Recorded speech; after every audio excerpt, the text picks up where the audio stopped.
benar. Jadi selain memang sekarang ini kita dari pandemi COVID, kita memang masih ada beberapa penyakit yang lainnya ya. Salah satunya demam berdarah. Dan itu memang sangat berhubungan dengan iklim kita saat ini dan kita kan negara tropis. Nah, apakah kemudian tingkat atau kasus prevalensi dari demam berdarah selama pandemi ini meningkat? Apakah gara-gara ya satu dari tempat-tempat yang akhirnya ada genangan air, terus banyak dari kita juga yang stay at home tinggal di rumah, akhirnya kasusnya bisa meningkat atau seperti apa ini, Dok? Nah, kemudian kasusnya akan meningkat jika tadi bergantung sama hostnya atau manusia. Jika memang dia dengan imun yang baik, maka dia tidak akan menunjukkan gejala. Namun pada saat kenapa bisa mungkin kasusnya sedikit menurun karena saru ya, jadi karena mungkin banyak terinfeksi COVID, jadi dia kan mirip dan juga banyak kejadian kasus COVID itu juga koinfeksi dengan demam berdarah dengue. Jangan cemas kalau memang ada demam, jika mendadak tinggi ya mungkin itu adalah demam berdarah dengue. Tetapi kalau di awal adalah demamnya tidak terlalu tinggi, nah itu kan agak saru, apalagi disertai dengan gangguan pencernaan ya, seperti konstipasi ataupun diare. Nah itu bisa saru dengan tifoid. Tapi untuk COVID itu bisa disertai dengan infeksi saluran napas atas. Memang untuk diagnosis pasti saat ini untuk membedakan COVID tadi dengan pemeriksaan swab PCR. Gitu. Tapi kalau untuk demam berdarah dengue di awal dia itu biasanya nyeri di belakang mata, itu khas sekali. Kemudian demamnya tinggi mendadak dan mungkin di hari keempat dia justru tidak demam, tapi itulah fase kritisnya. Nah nanti hari ke-6 sudah pemulihan. Jadi beberapa tahun terakhir itu sudah ada yang namanya vaksin untuk virus dengue ini ya. Efikasinya jadi untuk mencegah penularannya itu 56,5%. Jadi di atas 50%. Namun bisa mencegah perawatan rumah sakit itu sampai 80% dan mencegah kejadian dengue beratnya itu sampai 93%. Tapi itu hanya diberikan untuk di atas usia 9 tahun ya.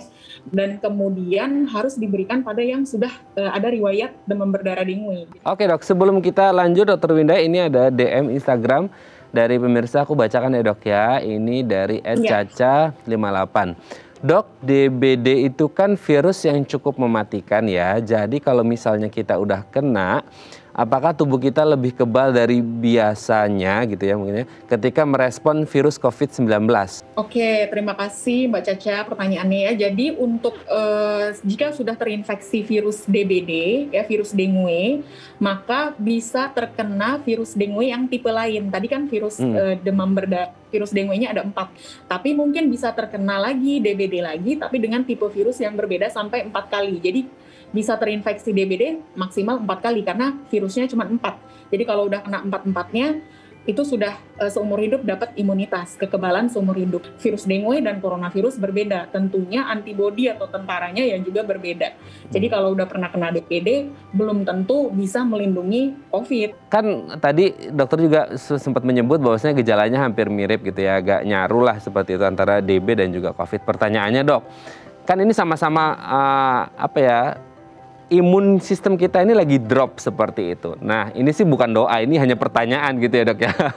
Apakah orang yang terkena DB ini ketika sistem imunnya drop juga bisa atau rentan terpapar COVID-19 karena sama-sama imunitasnya lagi menurun, ataupun sebaliknya seperti itu Dok?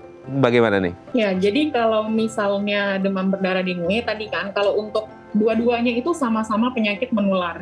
Yang satu menularkan nyamuk, jadi berdasarkan gigitan nyamuk. Dengan kita di negara iklim tropis ya memang nyamuknya memang banyak sekali ya, nyamuk si Aedes aegypti ini. Yang kedua menularnya karena airborne dan juga droplet untuk COVID ini. Jadi memang imun itu sangat berpengaruh pada semua penyakit. Jadi imun turun kita rentan, tapi belum tentu kalau kena COVID jadi DBD jadi dua-duanya jadi kena gitu, enggak. Karena masih ada beberapa imunitas kita yang tetap bisa ngelawan. Baik, terima kasih Dr. Winda sudah berbagi bersama kami pagi hari ini di Bincang Sehati.